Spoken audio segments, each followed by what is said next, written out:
दोस्तों नमस्कार। आज फिर हम आपके लिए एक मेंस का क्वेश्चन लेके आ गए। जिस तरीका से हमने आपसे प्रॉमिस किया है कि यदि आप हमारे चैनल को फॉलो करते हैं तो मेंस आंसर राइटिंग में हम आपको दिक्कत नहीं होने देंगे। ये हमारा प्रॉमिस है आपसे। क्योंकि हम फर्जी मॉडल उत्तर नहीं देते हैं, इसलिए हम ये आप प्रॉमिस आपसे कर पाते हैं। हम कंटेंट पे बात करते हैं, उस क्वेश्चन के इंटेंट पे बात करते हैं, कॉन्सेंट क्वेश्चन के ऑब्जेक्टिव्स पे बात करते हैं। तो इसी सिलसिले में आज हम क्वेश्चन लेके आए हैं, ये विधायी संस्थाओं का निर्णय निर्माण प्रक्रिया में कृत्रिम बुद्धिमत्ता क्षमता की भूमिका का मूल्यांकन कीजिए। ये क्वेश्चन है। इस क्वेश्चन का डिस्कशन हम आपके सामने करने वाले हैं कि क्या आंसर इसका लिखा जाना चाहिए था। तो कृत्रिम बुद्धिमत्ता दैट मीन्स क्या, आर्टिफिशियल इंटेलिजेंस, ए आई, ये हो गया।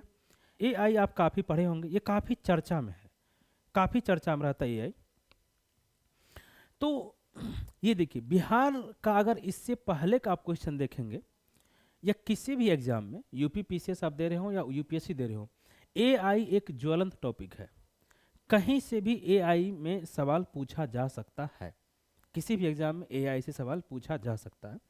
लेकिन सवाल है कि यहाँ पे देखिए, आपको पढ़ाया क्या जाता है हेल्थ के सेक्टर में एआई का उपयोग, लेकिन क्वेश्चन क्या पूछ लिया है विधायी अब हम संस्थाओं में। तो हम क्वेश्चन को पहले सेगमेंट वाइज तोड़ लेते हैं, फिर इससे क्या क्वेश्चन बन सकता है उसको देख लेते हैं, ठीक है। और फिर हम बात करते, देखिए तो पहला क्या है, विधायी संस्थाओं की, ठीक, निर्णय निर्माण प्रक्रिया में। तो पहला ये हो गया, विधायी संस्थाओं के निर्णय निर्माण प्रक्रिया में कृत्रिम बौद्धिक क्षमता, दूसरा यानी एआई कृत्रिम बौद्धिक क्षमता की भूमिका का मूल्यांकन कीजिए। तो ये हमारा तीसरा सेगमेंट हो गया। तो भूमिका का ये तीसरा सेगमेंट, और मूल्यांकन को आप ले लीजिए चौथा, मूल्यांकन को आप चौथा लीजिए, ठीक है। तो विधायी संस्था, अब हम क्या बताएं, इसके अतिरिक्त जो क्वेश्चन आपसे पूछ सकता है, क्या पूछ सकता है, स्वास्थ्य के क्षेत्र में, ठीक है, या डॉक्टरों के, या एलोपैथी में, आयुर्वेद में, हो सकता है यहां पे लिख दे आयुर्वेद की निर्णय निर्माण प्रक्रिया में कृत्रिम बौद्धिक क्षमता की भूमिका का मूल्यांकन कीजिए। आपसे याद दे दे कि स्वास्थ्य के क्षेत्र में, चिकित्सा क्षेत्र में, चिकित्सा क्षेत्र की निर्णय निर्माण प्रक्रिया में कृत्रिम बौद्धिक क्षमता की भूमिका का मूल्यांकन कीजिए। क्वेश्चन हो कि आपसे यहीं पे दे दे। आप जानते हैं कि आयुर्वेद अभी हमारे देश में काफी चर्चा में है, तो क्या अगर हम एलोपैथी में उसका उपयोग कर सकते हैं तो आयुर्वेद में नहीं कर सकते हैं क्या? बिल्कुल कर सकते हैं। तो क्वेश्चन आपसे पर्टिकुलर ये भी तो पूछा जा सकता है कि आयुर्वेद की निर्णय निर्माण प्रक्रिया में कृत्रिम बुद्धिमत्ता क्षमता का मूल्यांकन कीजिए, ये भी क्वेश्चन आ सकता है। चलिए इसी क्वेश्चन को हम हटा के सेम क्वेश्चन रख देते हैं, यहाँ पे लिख देते विधायी संस्थाओं के निर्णय निर्माण प्रक्रिया में कृत्रिम बुद्धिमत्ता क्षमताओं के मूल्यांकन जगह हम लिख देते हैं आलोचना कीजिए, आलोचना कीजिए, या इसको छोड़ दीजिए, आप यहीं पे लिख दीजिए आलोचनात्मक मूल्यांकन कीजिए। ये क्वेश्चन कई बार पूछ चुका, आप जानते हैं आलोचनात्मक मूल्यांकन को लेके कई सारे सवाल पूछे जा चुके हैं कि नहीं पूछे जा चुके हैं। तो बताइए फिर क्या होगा, आपके क्वेश्चन का आंसर बदल जाएगा, वही आंसर नहीं रहेगा, आंसर बदल जाएगा। इसलिए हम कहते हैं कि ये समझने की आवश्यकता आपको कि कंटेंट कुछ ही पढ़ना पड़ता है और उसका आपको उपयोग सीखना पड़ता है, ठीक है, ना कि कंटेंट आप बहुत पढ़ लें और उपयोग करना अगर आपको नहीं है तो आप एक बेहतर आंसर नहीं लिख सकते हैं। कंटेंट कम, उपयोग अच्छा। कोई भी सब्जी आप बनाते हैं, सपोज कीजिए आपको ये पता है कि किस टाइम पे कौन सा मसाला देना है और कितना देना है, तो सब्जी अच्छी बनेगी। लेकिन आपके पास मसाला तो बहुत है, लेकिन आपको यही नहीं पता है कि कौन सा मसाला कितना देना है और कब देना है, तो बहुत अधिक मसाला होने के बावजूद भी सब्जी आप अच्छा नहीं बना पाएंगे। ठीक वही है कि कंटेंट अगर आपके पास बहुत हो भी गया ना, तो बेहतर आंसर आप लिख लेंगे, इसकी अब जरूरत, ये संभव पॉसिबल नहीं है। लेकिन अगर आपको कंटेंट का उपयोग करना आ गया ना, आप बेहतर आंसर लिख लेंगे, ये हमारी गारंटी है। चलिए, तो हमने आपको क्वेश्चन अलग अलग बता दिया कि विधायी संस्थाओं के निर्णय निर्माण प्रक्रिया में कृत्रिम बौद्धिक क्षमता का भूमिका का मूल्यांकन कीजिए, ये क्वेश्चन है। विधायी संस्था यहाँ पे दे दिया, कभी यहाँ पे लगा देगा न्यायपालिका, लगा सकता है ना न्यायपालिका। चलिए पूछ लोकल, स्थानीय सरकार, स्थानीय सरकार जो हमारा लोकल गवर्नमेंट होता है, जानते हैं क्वेश्चन काफी लोकल गवर्नमेंट से पूछा जाता है कि लोकल गवर्नमेंट की निर्णय निर्माण प्रक्रिया में कृत्रिम बौद्धिक क्षमता का मूल्यांकन कीजिए। और एक क्वेश्चन क्या बनेगा, आलोचनात्मक मूल्यांकन कीजिए। न्यायपालिका, हेल्थ हम बता दिए। एजुकेशन, एजुकेशन के क्षेत्र में एग्रीकल्चर, भाई कृषि से कितने सारे सवाल पूछते हैं, लिख सकते हैं हम यहाँ पे क्या, कृषि, कृषि के क्षेत्र में निर्णय निर्माण प्रक्रिया में कृत्रिम बुद्धिमत्ता क्षमताओं का मूल्यांकन कीजिए, या कृषि के क्षेत्र में आलोचनात्मक मूल्यांकन कीजिए। क्या नहीं आ सकता बताइए। इथिक्स, कृत्रिम बौद्धिक क्षमता, कृत्रिम बुद्धिमत्ता के प्रयोग से नैतिक मुद्दों का विश्लेषण कीजिए, या कृत्रिम बुद्धिमत्ता के प्रयोग से उत्पन्न नैतिक मुद्दे का मूल्यांकन कीजिए, विश्लेषण कीजिए। पर्यावरण के क्षेत्र में आपसे पूछ लें, समझ गए आप? उम्मीद करते हैं कि आप समझ गए होंगे कि कृत्रिम बुद्धिमत्ता से कितने तरह के सवाल पूछे जा सकते हैं और आपको उसका आंसर कैसे लिखना है। अगर हमारा चैनल आपको अच्छा लगता है, आप सब्सक्राइब कर लीजिए चैनल को, वीडियो को लाइक कर दीजिए, लाइक कीजिए न कीजिए, सब्सक्राइब कर लीजिए ताकि नोटिफिकेशन आप तक पहुंचते रहे, ठीक है। और इस तरह का आंसर राइट्स अगर आप देखना चाहते हैं, जोड़ना चाहते हैं, तो आप हमसे जुड़े। इसका आंसर अभी हम बताने वाले हैं कि भूमिका में क्या लिखना है, ठीक है। भूमिका में क्या लिखना है हम बताने वाले, आप वीडियो में बने रहेंगे। तो अच्छा लगा तो आप चैनल को सब्सक्राइब कर लीजिए, ठीक है। और हम फिर बता रहे हैं कि फर्जी मॉडल उत्तर से आप सावधान रहेंगे। किसी भी कोचिंग का फर्जी मॉडल उत्तर से आप आंसर लिखना कभी नहीं सीख पाएंगे जीवन में, इसीलिए असफलता इतना अधिक है। हम भी इसलिए असफल हैं, असफल तो IAS नहीं बन पाए बस इसलिए हम असफल कर रहे हैं अपने आप को, बाकी तो हम सफल हैं।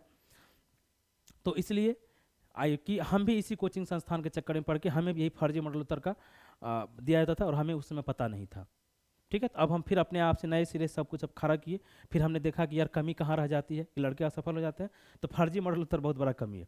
चलिए अब हम इसका भूमिका लिखने का प्रयास करते हैं कि भूमिका में क्या लिखें। अलग अलग तरह से आप क्वेश्चन बनाना सीख गए और चैनल को सब्सक्राइब कर लीजिएगा, ठीक है। आइए अब हमें लेना पड़ेगा पेज, क्योंकि उसके बिना काम होता नहीं है। आइए हम पेज लेते हैं पहले, आजा भाई, हाँ ठीक है। चलिए ये आ गया हमारा पेज, चलिए देखिए, थोड़ा सा इसको बड़ा कर देते हैं, पता नहीं चलता। विधायी संस्थाओं के निर्णय निर्माण प्रक्रिया में कृत्रिम बुद्धिमत्ता, तो हमने क्या कहा, आप देखिए यहाँ पे नहीं लग रहा है, कृत्रिम बुद्धिमत्ता आपका मुख्य शब्द है, क्वेश्चन का मुख्य शब्द। कृत्रिम बुद्धिमत्ता का उपयोग विधायी में, हेल्थ में, एजुकेशन में, एग्रीकल्चर में, इन्वायरमेंट में, इथिक्स में, ठीक है। तो हमने लगाया यहाँ पे भूमिका, और भूमिका में हमने कहा कि कृत्रिम बुद्धिमत्ता क्या होता है, आर्टिफिशियल इंटेलिजेंस AI क्या होता है। तो हमने भूमिका लिखना शुरू कर दिया। आर्टिफिशियल इंटेलिजेंस से हमारा तात्पर्य है कि, ठीक है, कृत्रिम बुद्धिमत्ता से हमारा तात्पर्य है कि सॉफ्टवेयर कोडित अनुमानों के द्वारा मानव बुद्धि के बारे में पता लगाना, ठीक है, या मानव बुद्धि का अनुकरण करना, ठीक है। आप लिख लेंगे अगर लिखना चाहते हैं तो सुन लीजिए कि कृत्रिम बुद्धिमत्ता या AI का तात्पर्य है कि मानव बुद्धि के अनुकरण को संदर्भित करते हुए, ठीक है, मानव बुद्धि के अनुकरण को संदर्भित करते हुए कोई सुझाव देना, ठीक है, निर्णय निर्माण की प्रक्रिया में भाग लेना, कोडित सॉफ्टवेयर द्वारा मानव बुद्धि का अनुकरण करते हुए किसी निष्कर्ष या किसी निर्णय पर पहुंचना कृत्रिम बुद्धिमत्ता है कि नहीं, ये बताइए।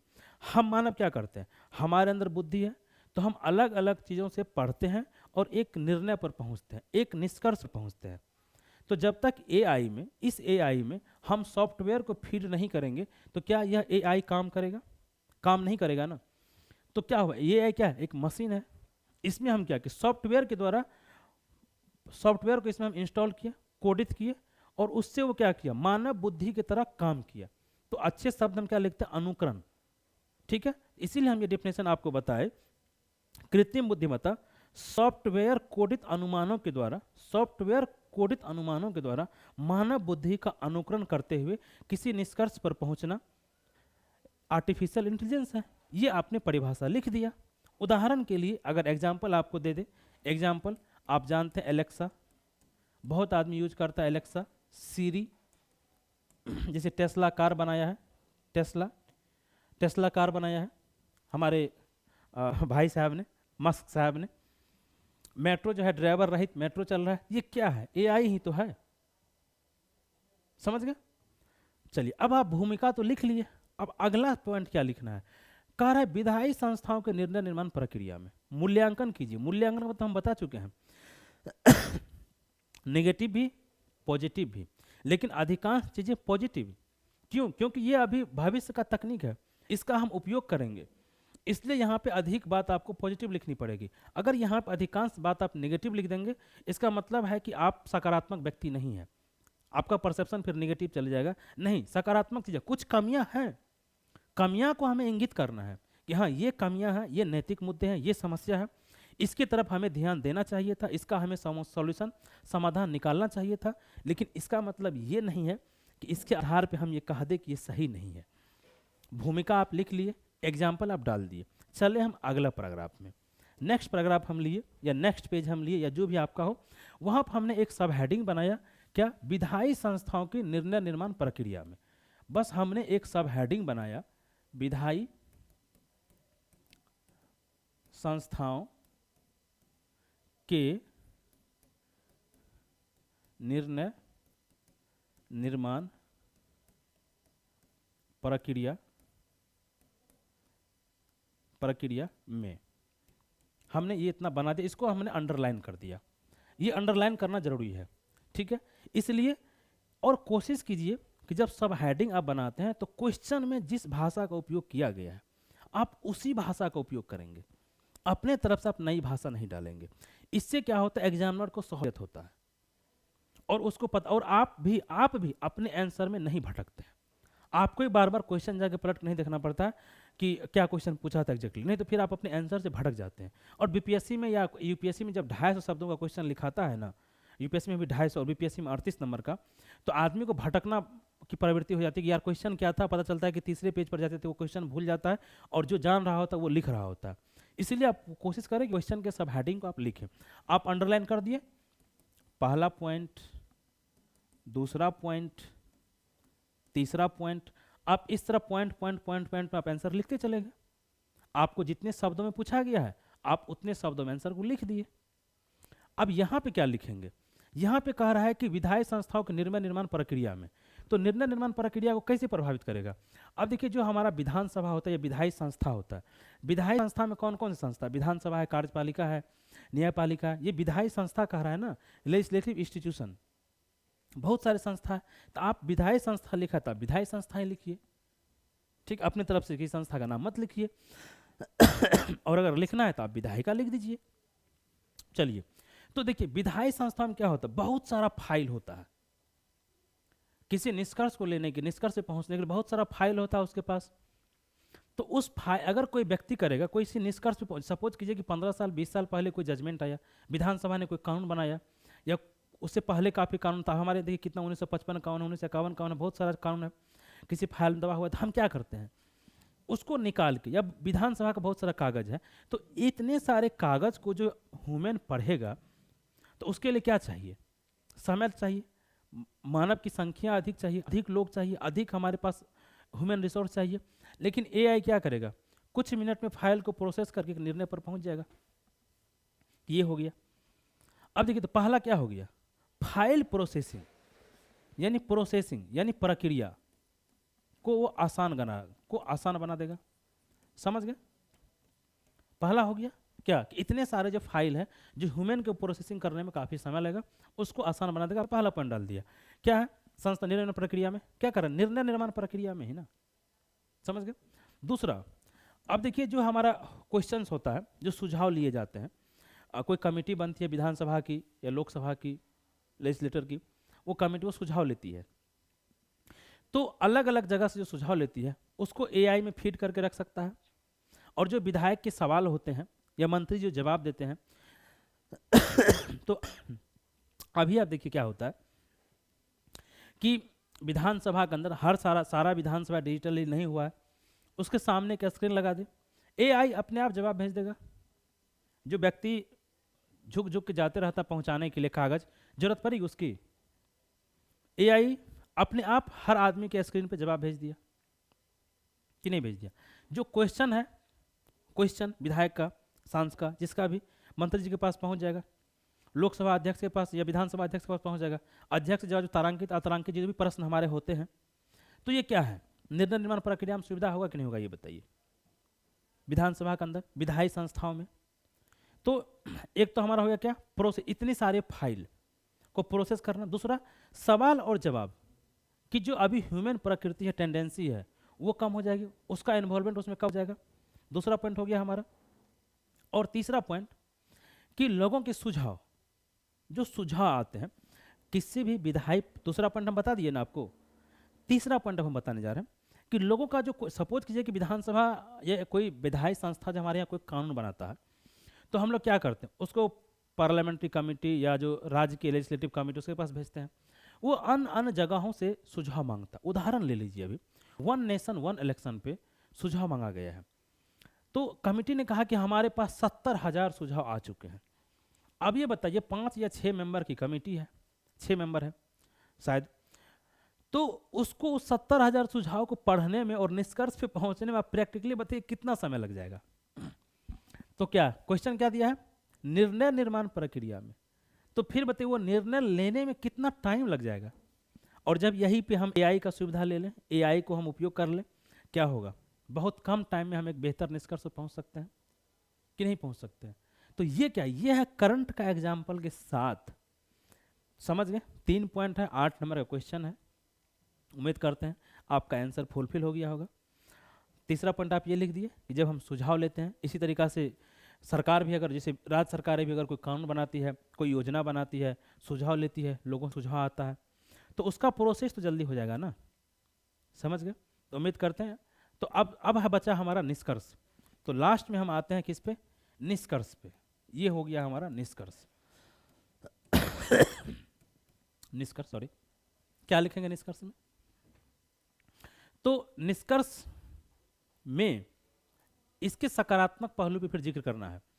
जो मूल्यांकन नेगेटिव, तो एक छोटा सा पॉइंट आपको, तीसरा चौथा पैराग्राफ, जब आपने प्रभाव लिखा निर्णय निर्माण प्रक्रिया में, मूल्यांकन है, तो 3 पॉइंट के बाद एक छोटा सा पैराग्राफ आप बनाएंगे। पैराग्राफ में ये लिखेंगे कि एआई की निर्णय निर्माण प्रक्रिया में, वो पॉइंट थोड़ा छूट गया था, जैसे कि हम देखिए देख के पढ़ाते नहीं, इसीलिए पॉइंट थोड़ा उड़ जाता, फिर याद आएगा। अच्छा, तो ये निर्णय निर्माण प्रक्रिया में इसमें आएगा निगेटिव बात थोड़ी बहुत, कि अगर सॉफ्टवेयर में, एआई में जो सॉफ्टवेयर हम फीड, अगर वो गलत फीड हो गया, अगर वो गलत फीड हो गया, तो फिर सोचिए कि कितना गलत निर्णय आएगा निकल के, कितना गलत निर्णय। इसीलिए सॉफ्टवेयर फीड करते समय इस बात की सावधानियां होनी चाहिए थी कि सॉफ्टवेयर गलत फीड ना हो, और वो बायस सॉफ्टवेयर यानी पक्षपाती सॉफ्टवेयर ना हो। कभी कभी ये संभावना, सपोज कि आप किसी कंपनी को या किसी विदेश से आप टेक्नोलॉजी इंपोर्ट किए लाए, क्योंकि हमारे इंडिया में तभी उतनी है नहीं, और वो अगर पक्षपाती सॉफ्टवेयर दे दे या इसमें इंस्टॉल कर दे, तो निर्णय सारा सारा गलत हो जाएगा ना। और दूसरी, एक थोड़ा सा बेरोजगारी की तरफ भी इंगित कर देंगे। बेरोजगारी, दैट मीन्स कि विशेषज्ञों का ऐसा मानना है, परंतु री स्किल, ठीक है, और अप स्किल के द्वारा इसको कम किया जा सकता है, इस बेरोजगारी को।